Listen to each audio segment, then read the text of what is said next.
Hi, I'm Tyson Franklin, and welcome to this week's episode of the Podiatry Legends podcast. Podcast designed to help you feel, see, and think differently about the podiatry profession. Before I introduce my guest, give a shout out to the supporter and sponsor of this podcast, Podium. Podium helps you sort of connect with your patients more and get more Google reviews. So if you want to learn more, just go to podium.com/podiatry legends. They've got a landing page set up where you can connect with them and learn more about Podium. So my guest today is Patrick McEneaney, and he is, I call him a serial offender because this is the third time he has actually been on the podcast. He is a great bloke. He was back on episode 48 and was called Rapid Business Expansion, and then again on episode 74, and it was 8 business growth tips during COVID-19. He has just been growing during COVID, where a lot of people have been taming down a little bit. He has been growing, expanding. He now has 10 clinics, 17 podiatrists. Patrick, how are you doing today? I'm doing wonderful. How about you? You know I'm doing fantastic. Okay, good. It's an early morning for me. I had to get up. My wife has kicked me in the bum and said, aren't you supposed to be on the podcast this morning? I went, yes, I am going to be there. So, no, it's so I'm just amazed. Like, I can't remember the exact date of when episode 48 was. I'm just going to have a look at my computer here right now. It was sometime in April. I released it November 2019. So in a year, yeah. You've gone from like 6 to 8 to 10 podiatry clinics. Yes. And back in November when we spoke too, COVID was not around. So you were doing like this rapid business expansion then, but then you've grown during COVID, which I think is amazing. So what's been happening? Tell us more. Yeah. So, last time we talked, I think at that time we were at 12 docs, and we had just acquired 2 other clinics, both on the same day, April 1st. That's right. I do remember that. It was like April Fool's Day. Oh, I've taken over 2 more clinics and gone, April Fool, yes, okay. If my staff didn't know me well enough, they would have thought it was a joke. But we picked up those 2 clinics, and we're still managing through COVID and reorganizing.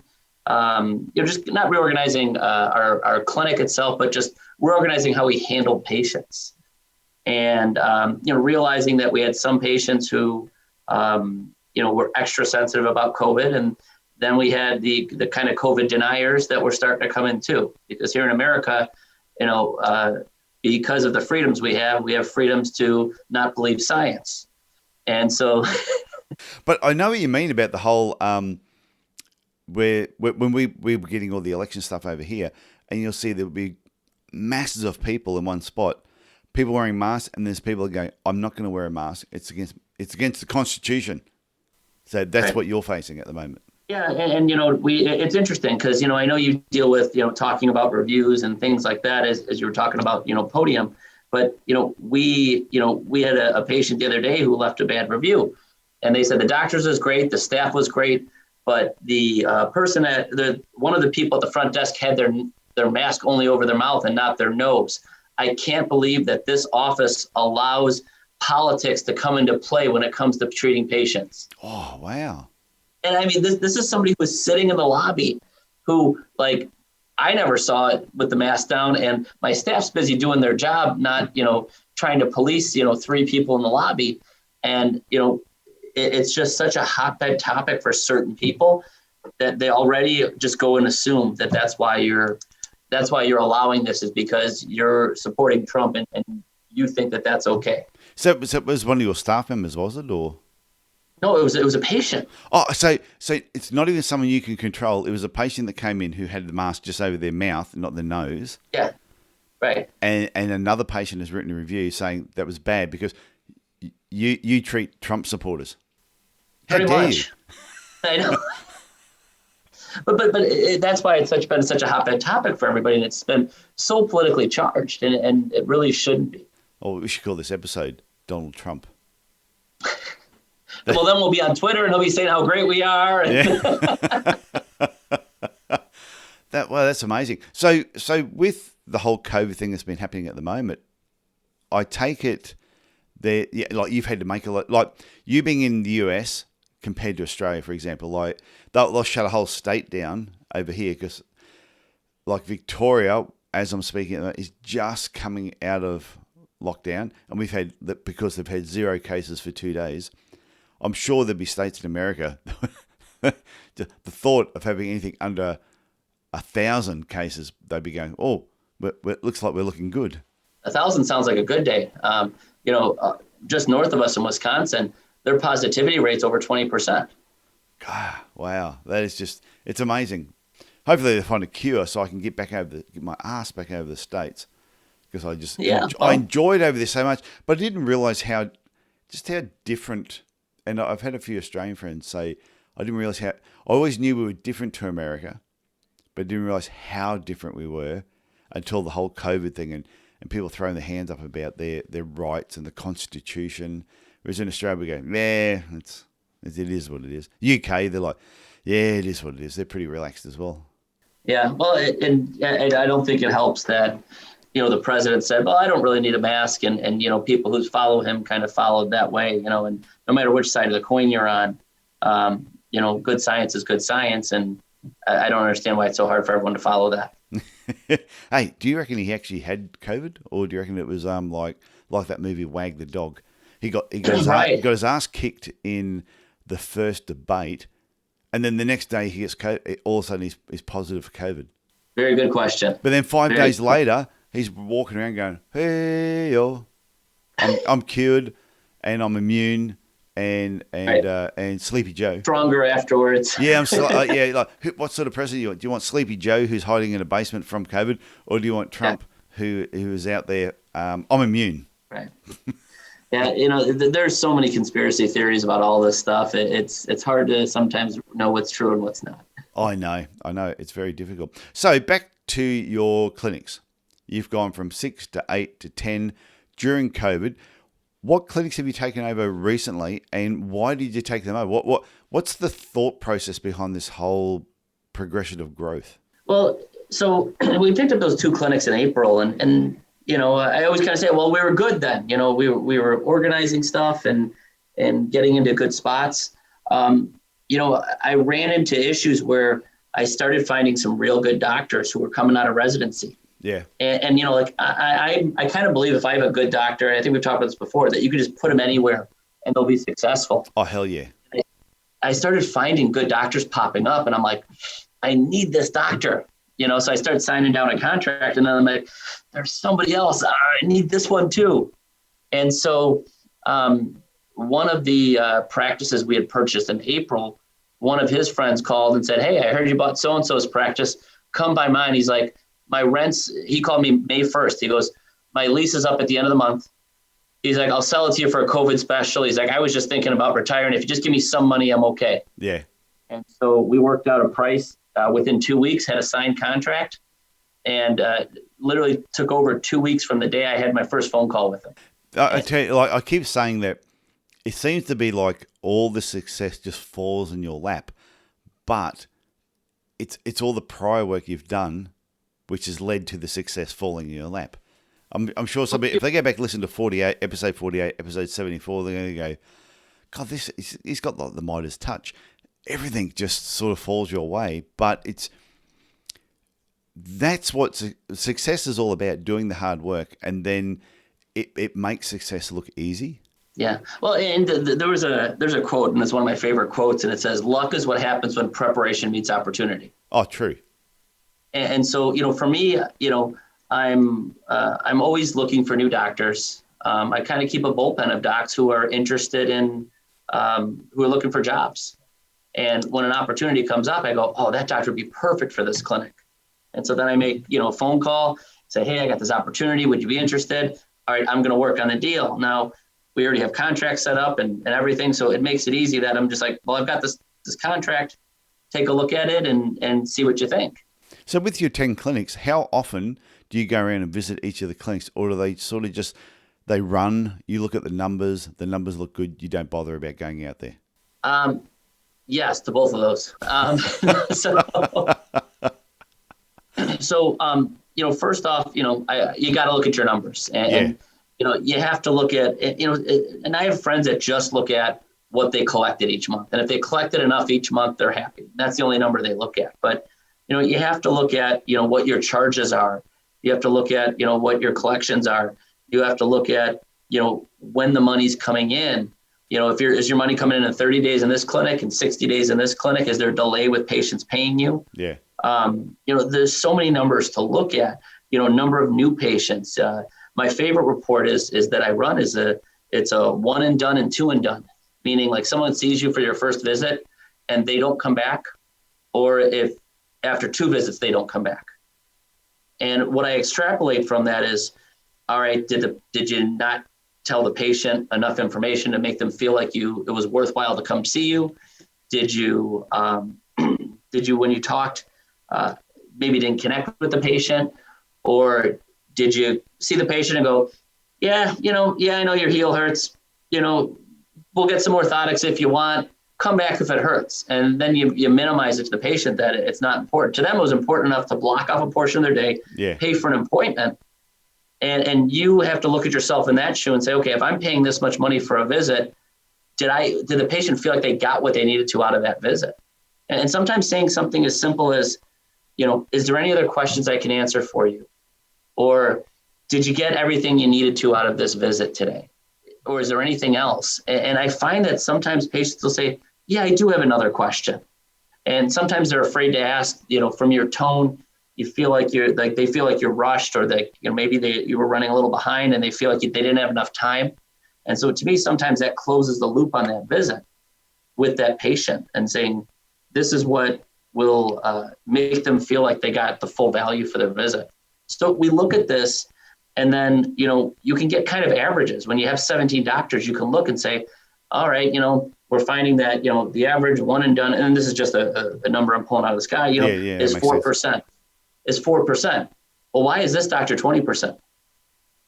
And, you can look at, if you have 2 docs, it's a little harder to do that, but you can look across the board and say, how come everybody else is in this, 3 to 6 range and you're in a 20% range? Well, that makes sense. But so what you're saying is you look at from many patients that come in, it's the rebooking rate or retreatment rate.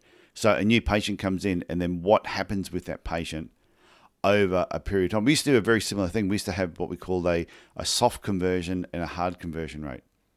And the soft conversion was person would come in, and we had it all set up on a spreadsheet, and we had it all color coded. So as you put the numbers in, the colors would change, so everyone could see green was good, red was bad. Not that red is always bad. But we had the spreadsheet set up that, and we always knew if somebody's soft conversion rate was under a certain percentage, we knew their hard conversion rate would be really, really poor. So soft conversion was a new, say, biomechanical or musculoskeletal patient would come in. What happened with them afterwards? Did they book in for another visit, like a biomechanical review? Did they have shockwave? Did they come back in for acupuncture? Did they book in to have a scan done and lead towards orthotics? So it was like soft conversion was something had to happen with them. And if it was under 70%, you knew that your hard conversion was how many patients got orthotics was going to be a lot less. The higher the soft conversion, the higher the hard conversion. So I think that they are great numbers to look at, is because we had I remember this guy, I won't mention his name. If he's listening to this now, he'll know exactly who he is. But his but I remember, like, our goal was always, when it came to conversion rates, the hard conversion, like, for the amount of biomechanical patients came in, on average, who got orthotics. And it wasn't that, like, I understand that not everybody needs orthotics, not everybody should be given orthotics, but our conversion rate was like 70% and above. I think it was 65% and above. And this guy came in, and after 3 months, his conversion rate was like 23%. And I'm going, my God, a blind dog could get at least 40%, if not 50, just by going woof woof and handing the treatment plan to them. Right. His communication skills were so poor that, but what happened is when I spoke to him about, what work did you do while you were at university? And he goes, I worked at the cinemas, cleaning the cinema after people left. I went, So so he didn't even have a job that communicated with people, and that translated to him with patients. Whereas if I had a podiatrist that came in and they said, I worked at the athlete's foot. Oh, yeah. I can pick it really, really early. Yeah. Oh, they were the best. The best. Haley, if you're listening to this, you are one of the best people that ever worked with me, because they just had that skills. They had those communication skills. So do you find that's what happens with your podiatrists that work with you? I call this like a bar skill. There's people who walk into a bar and, they sit down and, like, let's say you're somewhere on business and, you go to the bar to have a drink, after dinner. There are people who will sit at the bar by themselves, not talk to anybody, be on their phone, looking at stuff or just staring at the wall. Yeah. And then there's people who sit at the bar and, like, 2 hours later, the whole bar knows them. People are buying them drinks. They're chatting and, like, they make 10 new friends. Sounds like me. And so when I'm talking with people, I often, like, not only talk to them, because a lot of times they can talk to you and communicate what they want to you. I watch how they talk to the waitress. I watch how they talk to, the person who seats us. When they go to seat you, the person say, yeah, table for two. Okay. What's your first name? Joe. Okay. Are they like, wow, you guys look busy tonight? And the girl goes, yeah, we've been pretty busy all day. Wow, is there a reason tonight's busy? Like, oh, well, tonight's a special of, fish and chips. And you're like, oh, is it good here? Oh, it's wonderful here. Well, next thing you know, like, they're in a 10-minute conversation before we get the menu. Yeah. And so I watch little stuff like that. Like, how do you draw people into your conversation? And some people just have a knack for it. They just know how to make people comfortable enough to just spill their guts to you. Yeah, my daughter always says, Daddy, do you always have to talk to everybody all the time? And I go, well, I don't do it on purpose. I said, but this little voice goes off in my head and I just ask questions. Because I remember when I was in Nashville and I went to the gym, Jack Daniels bar. And I rock in there and I walk in and I said, oh, have you got a table? And the lady says, yeah, but I can get a table first. Oh, can I sit at the bar? And I went, yeah, if you want to sit at the bar, that's fine. And then I'm looking at the menu and I said, have you eaten catfish? And she went, oh, catfish is fantastic. I go, why is it fantastic compared to other fish? So we're having a whole fish conversation. So I ended up ordering the catfish, and I must admit, it was really, really nice. But it's not hard to just be... Well, I think it comes back to you just want to know more about the other person. But it's the thing is that you have to want to know. Yeah. And so, there's very good doctors I know who, someone comes in and the person says 3 sentences to them and right away they're like, I know this is plantar fasciitis. It's classic.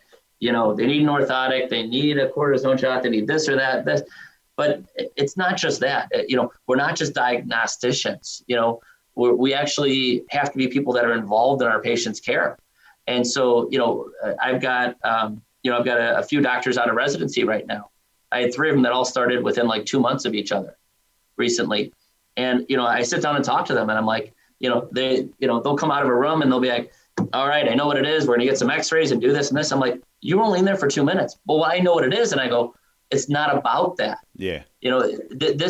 Again, people are paying for an experience and the experience needs to be, part of what they need is they need to tell you what they want to tell you because they've been living with this for maybe 6 months and they need, 5 minutes to scrunch that whole 6 months into 5 minutes and tell you how you feel. And, I've read articles about how most doctors, interrupt patients, within 15 seconds. Yeah. And, patients need to get out what they want to say first. And sometimes it has nothing to do. We know it has nothing to do with what is actually going on. Or, they tell us about how their sister had a similar pain and, go on for 2 minutes. And I think a lot of people don't realize that that's really important for the patient to express what they want to express. But I think it's sort of like a, I don't know if I like roller coasters and like there'll be a roller coaster you go down, it'll go up and down, and it'll go around the corner and but on every roller coaster there's the action part. It could be the double loop. It could be something where it corkscrews around, but it's like you could quite easily get on the roller coaster. They could just shoot you off. You do the loop and you get off the other end. Right. and it's gone for like 25 seconds. You go, oh, okay, is that it? But it's the whole going up and going down, going around the corners. So true. It's the twisting around. It's the anticipation of getting to the excitement part. Then you do the 2 loops and you come out the other end. And then there's a whole rigmarole before you come back and you go, okay, that was a 2.5 minute ride. That was fun. You get off. You tell people you should go on the ride. It was a lot of fun. If it was just 25 seconds, you've still got the main excitement part. But do you come off and say to people, wow, you should line up for 30 minutes for 25 seconds? And I think when it comes to talking to patients need to feel it's not just a 2. I know people walk in and say, I've got heel pain. Pretty much you can go, I've got a rough idea what I need to do. I know how to treat it. But you do need to take them through the ride, the ups and downs, the loops, the corkscrew before you give them the excitement part of the ride, which is the treatment plan. Absolutely. No, it's something that I think that as, especially in the States where, time is money, with a lot of our visits, more visits equal more money. The problem is that some doctors, will, try to squeeze, everybody into a 5-minute, little time hole. And, that's great if you have an unlimited amount of patients. If you're at a big university and they're feeding you 300-400 new patients a month, you can do that. You can bowl through the patients pretty quickly. If they don't come back, no big deal. You've got this bullpen of people that want to come in. But, when you're out in private practice, one of the reasons that I've been real successful is I connect with my patients. I had a patient walk in today and they said, wow, how is your daughter? She must at least be 5 right now. I'm like, she just turned 5 a month ago. They're like, her name's Harper, right? And we start, and they know stuff. They're like, remember you showed me her Halloween costume 2 years ago? And I'm like dumbfounded because, sometimes you hardly remember who this patient is. You haven't seen her in a few years, but we connected enough in the 3 times she saw me last time that she made me part of her remembering of everything that happened. So I saw something on the internet the other day, and there's 4 types of patients that we get. And one is you have what they call a casual audience. Yeah, they come in. Maybe the podiatrist that's working with you doesn't treat them the best, and they leave again. Nothing very exciting about that. Then you have what they call an engaged community. Then you have what they call a connected community. But the last one is what they call super fans. And these are the patients that you really connect with. And the ones that you really connect with, they're the ones that are going to go out there and really tell people that about your podiatry. And I always talk about you can be a podiatrist, the podiatrist, or my podiatrist. So you're with a patient and they go, oh, that patient, because after they see you, may go somewhere else. And they might talk to someone. And that person says, oh, I've got this really sore heel pain. Who should I see? Yeah, I don't know. I saw a podiatrist the other day. Who were they? I don't know. Nothing really pops into mind. So they just go and see anybody. And then they can say, oh, I saw... That just hurts to hear it. You say that, I'm like, no, that's not what I wanted to hear. I know. And then they could be at the same barbecue and they talk to somebody else and they go, oh, who'd you see? Oh, I saw the podiatrist at... And they may mention the name of the business. But if you really connect with the patient, they will say, oh, who'd you see? Oh, my podiatrist is Patrick. And he works at...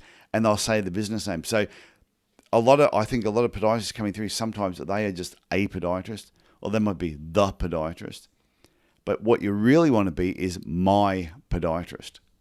You want people to go, my podiatrist is Tyson and he works at ProArch Podiatry. And that's why when I was working, I was always booked out because I had connected with so many patients over a period of time that you'd be going, no, Tyson's trying to cut back. I need to be rude to people.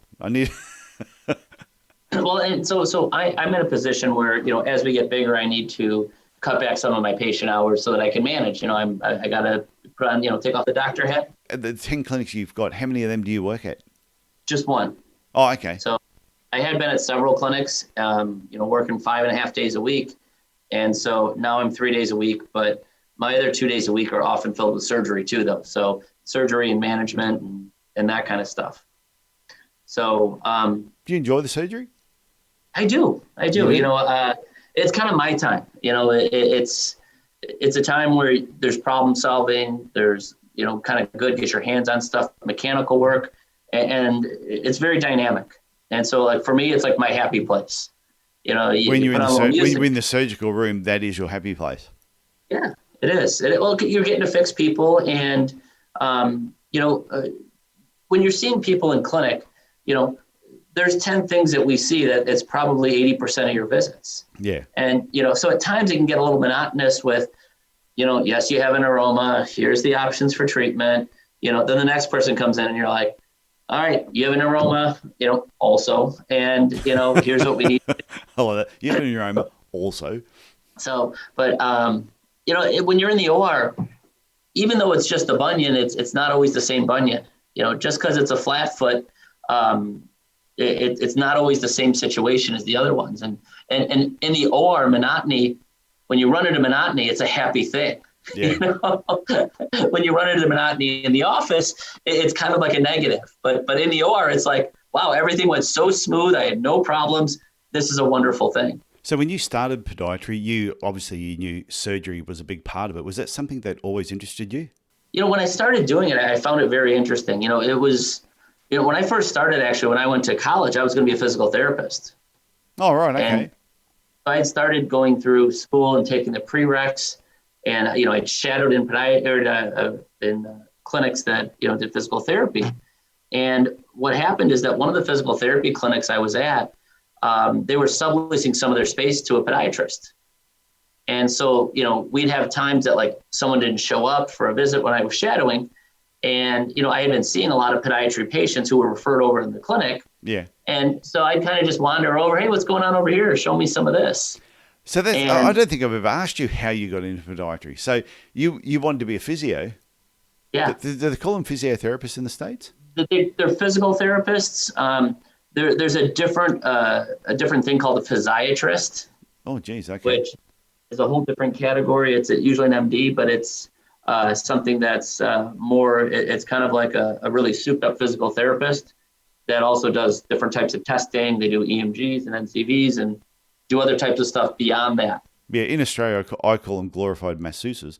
But, and if anyone's a physio who's listening to this and I offended you just then, I apologize, because some of my friends are physios and they're really, really good physios. But I've been to some physios and really they are glorified masseuses. They don't tell you anything that's going on. They don't diagnose anything. They don't give you any what you should be doing next. You walk in, oh, I'm sore here, rub, and you walk out again. And I think podiatry, you can't do that. Right. Well, and just, physical therapists in our area, in Illinois right now, our state, they actually have independent practice. And so you can come in and see a physical therapist for a certain amount of visits. And if you're improving, they can continue to treat you for a while. If you're not improving after a certain amount of visits, then you have to see a doctor. Oh, so in the States, because I remember when I was over there in 2014, we're in Colorado, and I went to somebody's practice, and they had 3 physical therapists employed that worked at the podiatry clinic. So do many physios actually just have their own business, or they usually work in another practice? No, it's funny because most of the physical therapists have their own clinics or they work for physical therapy companies. Yeah. That have, 10, 20, 30 offices. There's one, in our area that has over 300. And, Shit. So a lot of them work. I know, I got to catch up. But a lot of these, they work for these, these different companies. But again, laws passed in Illinois to allow them to see patients, because previously a lot of them did injury screening, and they would do an injury screening, say, you sprained your ankle, you need to go see a doctor. They'd send them off to a doctor. The doctor would send them back to therapy. And it was just kind of like this whole little rigmarole. But now they have independent practice where they can treat for a certain amount of time as long as the patient's improving. So you're in like sporting teams, just say the Chicago Bulls, you know who they are? Yeah. And on the team, like on the bench, they'll have the team doctor. Is there a physical therapist that sits on the bench who is like one of the demigods? A lot of them don't have the therapist on the bench, but they'll have them back in the training room. And a lot of the teams do have podiatrists too. So there's people that are team podiatrists for whatever sports team. And they'll be there at the game? or only called him when necessary? Depends on what sport it is. So a while back, I listened to one of the podiatrists who treated the Cleveland Cavaliers, and he would have to go to the games. He would make orthotics for them, adjust the orthotics. If they sprained their ankle during the game, he'd work with them, and if they had blisters, he'd work on putting moleskin and doing stuff during the game. And he said, I love basketball. It's great to watch. He said, but I get so little money for how much work I do. He's like, if I didn't love doing this, he's like, there would be no reason to do this. It was really funny. Many years ago, they had a state league, and Cairns, it was a Cairns home game, and they were playing the Mackay Meteors, which is like say 800 kilometres away, 500 miles to convert it slightly. For the conversion. And yeah, and I had a clinic in Mackay as well. So we were like one of the sponsors. My clinic was one of the sponsors for the Mackay Meteors. And also Mackay Meteors are playing Cairns in Cairns. And I'm in the crowd. In the stadium, I'm in the crowd. Bang, one of their players goes down. Grabs his foot, he's rolling around everywhere. They drag him to the bench. All of a sudden the coach is like, oh damn, it's one of our main players. And for some reason, he's looked up in the crowd and he's made eye contact with me. And I'm just sitting there trying to mind my own business. And all of a sudden he's made eye contact, he's just looking straight at me. And all of a sudden he's giving me the little wave. And I'm going, oh shit. So I said to my wife, I think he wants me down there. She goes, you sure? Yeah, he does. He wants me down there. So I make my way down to the sideline. I take him out the back. And I knew exactly what he'd done. I strapped his foot up a certain way, put some padding on there to take the weight off a certain area that was hurting. And next minute he said to me, I want you on the bench for the rest of the game. He said, because we've got a few guys who've got other problems. Next minute, I'm in my hometown. I'm supposed to be supporting Cairns. I'm sitting on the bench of the opposition team. But what was funny is every time Cairns scored, I would go, yay! And the players on the bench are all looking at me and go, I'm sorry, guys, but I'm actually supporting the other team. So, but that was the first time I've actually sat on the bench during a game because the coach wanted me there because their feet were just getting chewed up in this particular game. And as players are coming off, bang, their shoes are coming off. I'm strapping something. I'm padding. I must admit, it was a ton of fun as well. Yeah, that's a great experience. It was unexpected, but it was sort of where some people go, oh, where does the podiatrist really fit in? Well, a lot of injuries or a lot of problems are happening with the sports teams, especially if they're running around, are their feet. Right. So I think podiatrists need to be there, closer to the action, watching what's happening and actually treating people there and then. And I know when all of a sudden, someone goes down with a knee injury or a hip, they may need to see the physical therapist or a doctor, but there's a lot of problems that happen with the feet where a podiatrist can step in. Well, and the interesting thing is, you injure your knee real bad, they really don't sit and tape those very well. There's not a lot of ways to do, I can make this feel a little bit better so you can get through the game right away. Usually someone injures their knee or hamstring, they have them right off to the MRI machine and you don't see them for the rest of the game. Whereas if someone, sprains their ankle, if someone, hurts their foot, a lot of times there's ways you can do stuff to at least get them through the rest of the game. I know. I think podiatry with sporting teams but the podiatrists need to push harder on what it is they can actually do. So going back to your 10 clinics, 17 podiatrists, what's the future? Where do you see this stopping at a certain point? Or because I know all your clinics are in the Chicago, Illinois area. Correct. Is there a limit is your wife saying, please, Patrick, 10 is enough? Or is she saying, Patrick, go for it. She's saying, Patrick, own the town. She said, Patrick, 3 was enough. They're going to have a statue of you in Chicago soon. Right. No, we were talking before I press record about Chicago and the whole Al Capone type thing of Chicago, where they downplay it. They don't use it as a tourist attraction. Hey, you come to Chicago, we had crime bosses. They don't really sort of promote that too much. Yeah, well, in Chicago, there's enough crime anyways, so I don't know if you need to promote it anymore. I know it's supposed to be the windy city. Is it windy? It can be, yeah. It's interesting because if you're in the downtown area, with all the tall skyscrapers, there's like this wind tunnel where, like the wind starts blowing and it literally gets kind of trapped in this valley of all these, of all these big towers. And Chicago is very much a grid system when you look at the roads. And so it's easy for that to happen, when you're in the city. So what's your long-term goal? Like I said, 10 clinics, 17 podiatrists. I know there's people probably listening to this now going, oh my God, I'm flat out managing the one clinic that I have, let alone having 10 of them. How have you actually done that? How have you managed to manage 10 clinics? Well, here's the thing is the secret is you can't manage 10 clinics. And so what I've learned is to trust my team. And I've worked with a lot of, I've had a lot of people on my team, but you can't do it alone. And so what you have to do, and this is the hardest part for most doctors when I talk to them, is you have to let things go. And, I have a doctor who I know who he's the only one who'll take his checks to the bank. And, oh, right, okay. And I turn to him and I go, they can't steal and cash your checks legally. Odds are that if they try to commit bank fraud, it's not going to work out good for them. So let them take the checks to the bank. If we were doing a cash business and you had, $100,000 in bills, different story. But, you have to trust your team to do certain things and to make decisions and realize that every time they make a decision, even if you don't like the way they went about it, you have to trust that the end result's going to be what you want it to be. And you can't micromanage your staff. And this is the hardest part for anybody, because I look at something and I go, you put it this way. I really wanted it this way. And you can't do that. You have to understand that, the big things, you got to talk about, plan how you want things done, let them run with it. And then, after, they take care of stuff, then, you look at how it turned out. And if it turned out most of the way how you wanted it to be, then that's fine. Then that's good. It doesn't have to be, because a lot of us are very much perfectionists. We get into medicine and we study hard and we know how we want things.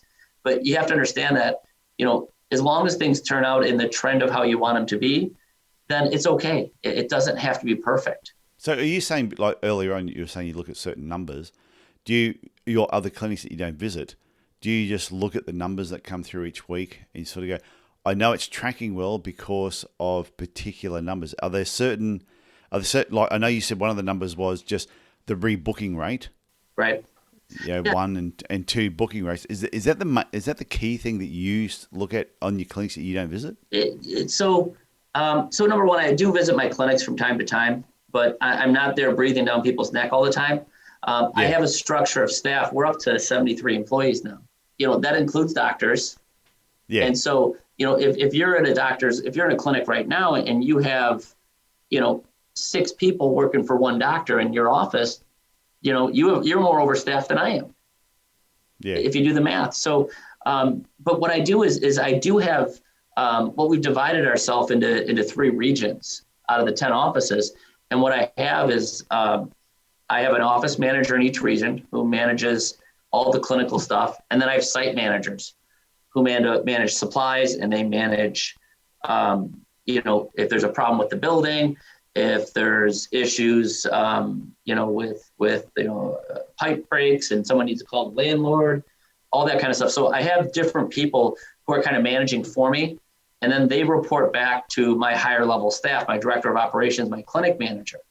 And, instead of, getting overly involved and saying, hey, a toilet overflowed in one of our clinics, what do you want me to do? Who do you want me to call? I get a call, and they say, all right, 3 hours ago, the toilet overflowed. So-and-so came and fixed it. It cost this much. It's all taken care of now. Yeah. And so for me, instead of being on the initial panic of what's happening, my team does that. And by the time they presented the problem to me, it's already fixed. Okay. So do you have a goal on how many clinics you want, or going way back, you never actually thought you'd have 10? Yeah, I didn't. If you had asked me, when I first started, I said, yeah, it'd be nice to have a few clinics and a few other docs work with me. That'd be great. But, I think where some people run into problems when they try to expand, they go, I'm going to have this many clinics by this amount of time. Yeah. And they set it as a goal of something that you have to do. And I think that if you're pushing from that standpoint, then there's a chance to overstep. And it's because you're trying to reach this goal, and a lot of us are very goal oriented. What happens is you make a bad decision just to meet that goal. And so instead, what I do is I look at the opportunity. And if I'm looking at a clinic and I go, yeah, this seems like a real good opportunity. The doctor wants to stay on. I think he's a great doctor. He's in a good area. His numbers are good. That's great. But if I get in there and I say, this doctor has a really good following. He wants to retire. I don't have a good doctor put in here. His numbers are good, but there's a lot of competition.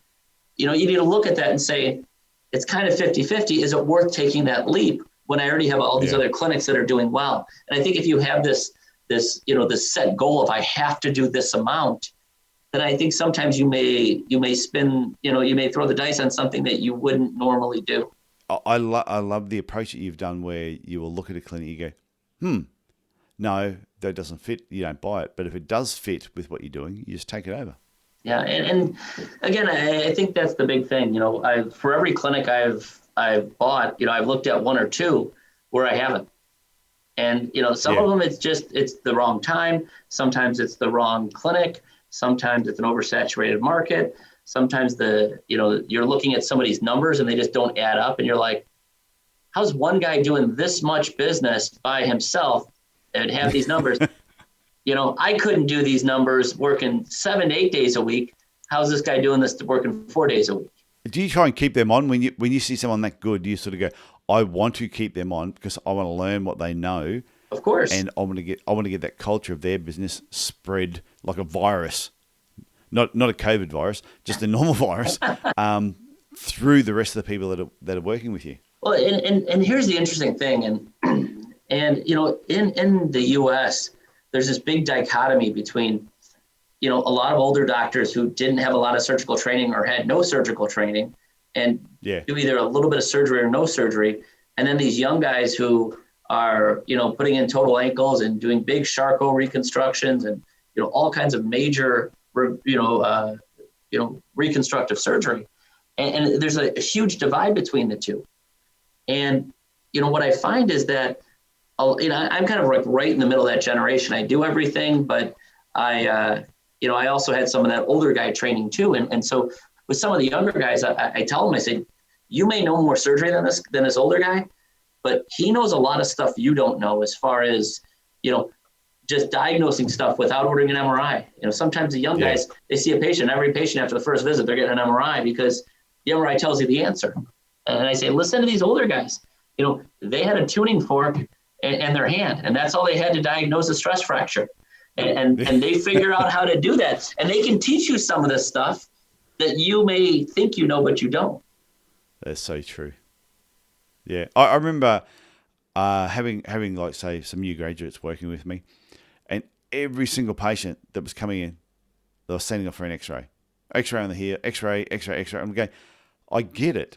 I said, but if you ask enough questions about the history and the pain, you probably don't need the X-ray because you can tell by. I remember having this one particular patient came in, had heel pain, and I'm going through his history and asking him different questions about it. And he had been to other podiatrists, he'd been to a physical therapist, he'd been to a doctor, he'd tried different shoes, he'd done all these different things. Nothing made a difference. He'd done padding and strapping, he had orthotics. Nothing made a difference. And I went, this sounds really odd. Because there was no change with the pain that he got. I said, go and get an X-ray. He went and got the X-ray, came back, and he had a 4-centimeter tumor in his heel. And I remember getting the X-ray, looking, and he looked at me and he goes, oh, what's that round thing? And I just looked at him and went, well, I'm going to refer you off to get this looked at. Because I knew it didn't look good. So anyway, I sent him off. He got surgery done. It was benign. As soon as he got rid of it, heel pain was gone. And he rang me up and he going, I'm so glad that I came and saw you. But there's certain people, there's certain patients you know when to refer off for X-rays and other tests. And there's other patients you just know when you don't need to do that. Well, and here's the crazy thing where, in the U.S. right now, I have doctors nearby me who, just do forefoot surgery, who don't do surgery. And they, in our world, they will actually, and this is all across the state, they'll refer to an orthopedic surgeon for the surgery because they don't want you operating on their patient because they're afraid then their patient won't come back to them. Yeah. And so instead of keeping it in the podiatry family, and I have docs that do refer into me. When they refer something, they'll be like, hey, this fracture is more than I normally handle. And, I'll fix the fracture and I'll say, hey, you've got a cavus foot type and you've got this. Go back to that doctor and have him make you an orthotic. I'm your surgeon. I'm done. Go back, and if you look at the dental model, they do this. In the U.S., the doctors who do a lot of, dental surgery outside of simple cavities and stuff, they never fill a cavity. They won't do it. Yeah. They just do the bigger stuff, and then all their dentists refer into them. And I wish that in the podiatric community that we would do more of this where, if we can keep it, at the same dinner table, and be respectful of other people's boundaries, we wouldn't be referring off to the orthopedic doctors who, are sometimes actually working against us on political fronts. Yeah, I think, I'm not sure about over there, but I know in Australia that there'll be some podiatrists that know that their patient needs surgery. So they'll send them to, say, a pediatric surgeon, but the podiatrist also does every other aspect of podiatry. And therefore it frightens them off about referring them, because if they refer them, they might lose the patient. But if the surgeon is ethical as well, they're going to make sure, no, I'm sorry, I can't see you for the other stuff. You're only seeing for this particular problem. And that's what I said. And the podiatric surgeons I know, I like that. They would do the surgery, but hey, they don't want to see him for the rest of the stuff because they're your patient. Yeah, no, you have to send them back. And, like I said, I had a guy with a fifth met fracture, he had a cavus foot. I did the fifth met fracture. And I said, with your foot type, you need an orthotic. Go back to Dr. So-and-so. He's going to get you an orthotic for your foot. And they're like, well, can't you just do it today? I said, I'm your surgeon. I'm not your orthotic maker podiatrist. So you need to go back to that doctor and he'll take care of that for you. I said, next time you break something, I'll be around again. I said, but he's yours. I'm just here for those types of problems. And so I think what happens sometimes is either the referring doctor is fearful, or sometimes, you have to worry that the podiatrist who's the surgeon gets greedy and says, well, I'm going to take this too, and I'm going to take this too. I know they like me better because I fixed them and the other doctor didn't. And you can't do that. If you want a good referral system, you have to realize that, they're handing something to you. So you need to treat it like a gift and then, give that gift back when you're done. I know. So I'm just looking at the time. Geez, I could talk to you all day because... Totally. Yeah, I could talk with you all day. It's really, really easy because every time I speak with you, I just get fired up. I get inspired. And I think anyone who's listening to this, like I usually say, if you have not been inspired by this conversation, give yourself an uppercut and take 2 Panadol, give yourself an uppercut, have a lie down and get back up and listen to it again, because I don't know, just seeing you go from the 3 clinics to 8 clinics to 10 clinics and know that you're still progressing.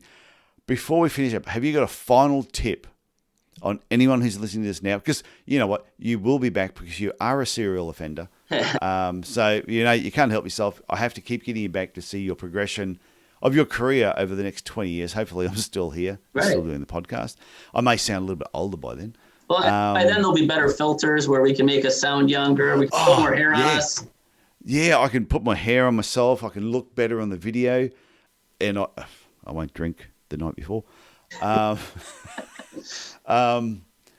have you got a final tip to share with everyone before we wrap up? Yeah, so let's talk about hiring. I've been doing a lot of hiring lately as we've been growing. And I haven't been doing a lot of hiring. I've trusted my staff to do the hiring. But I think that when you're interviewing somebody, you need to have that gut feeling that they're going to be good for your practice. Because what I've seen is a lot of times that I'm like, well, let's see, a person seems like they would do the job fine. Those people haven't been with me long term. Yeah. When you find those people who, like, your gut just tells you these are good people, you need to hire them and you need to pay them well. And then when they come in, you have to make sure you train them. I've had people who have come in who could have been rock stars and they maybe didn't get as trained as well as they should have, or the attention wasn't showed to them that they need. And they haven't worked out for one reason or another, and go to another clinic of a friend of mine's and then are a rock star there. So I think the point is to follow your gut, hire good people, but then train them like they're going to be your most key staff. And then that makes them feel valuable. Shit, that's a good tip. Because it's one of the things in my 12-week podiatry business reboot that I've been running this like online group coaching course. Week 1, and it's all about finding people that fit in with your beliefs and values.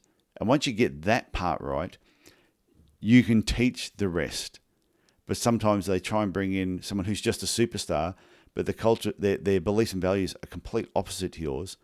You clash. They're there short term. They're almost like a mercenary. They come in, they do a job, and they're gone again.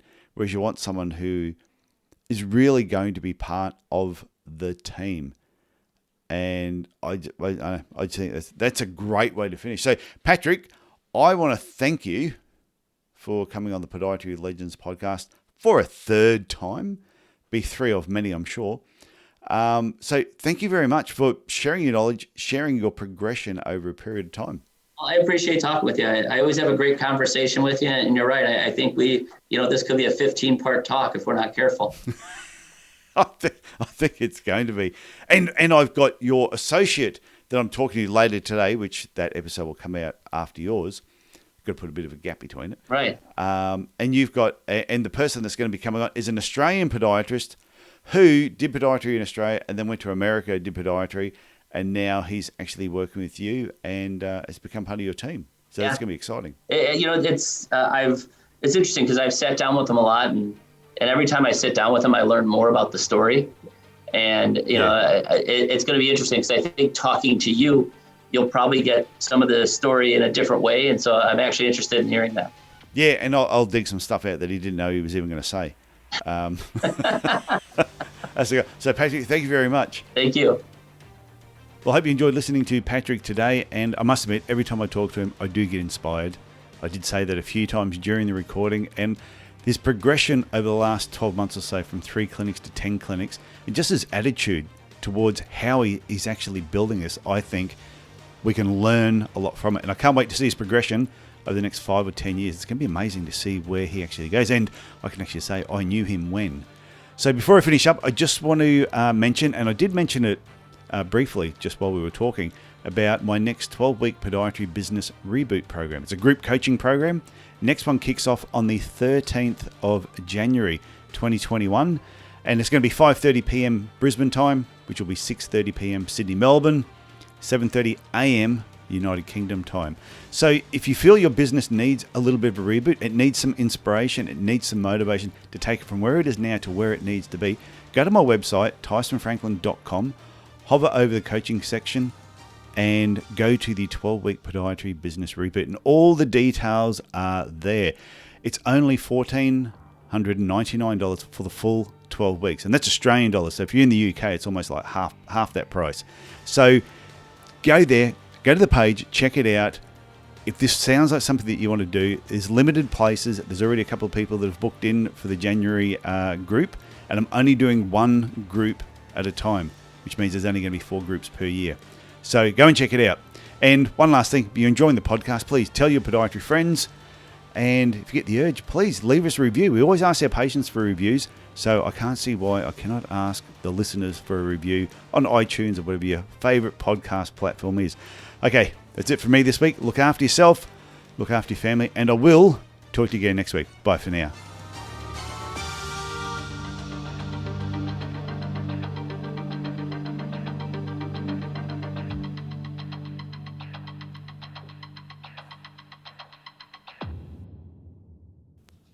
Okay, so you're still here waiting for that last little tip. Something I'll share with you. This was in the paper last week, and leading up to the grand final, Melbourne Storm were playing the Penrith Panthers, and the coach, Craig Bellamy, said he credits the club's strong culture to a simple philosophy. And I think this relates to what Patrick was talking about as well. The most important trait of our success in the time I've been at the Melbourne Storm is not only our very talented players have been very talented players, but they've really cared about the club and they've cared about their teammates. So I think that's really, really important. When you think about the people that come and work with you, you can get a rock star who can work with you as a podiatrist, but if they don't care about your business and they do not care about the people that they work with, that success is going to be very short-lived, and there's going to be disharmony. So you need to find somebody that they come and work with you. Not only are they a good podiatrist and they're talented, but they actually genuinely care about your business, and they genuinely want to get to know the people that they work with, and they care about the people that they work with. So just think about that the next time you're employing somebody. Make sure you get that right cultural fit. Okay, bye.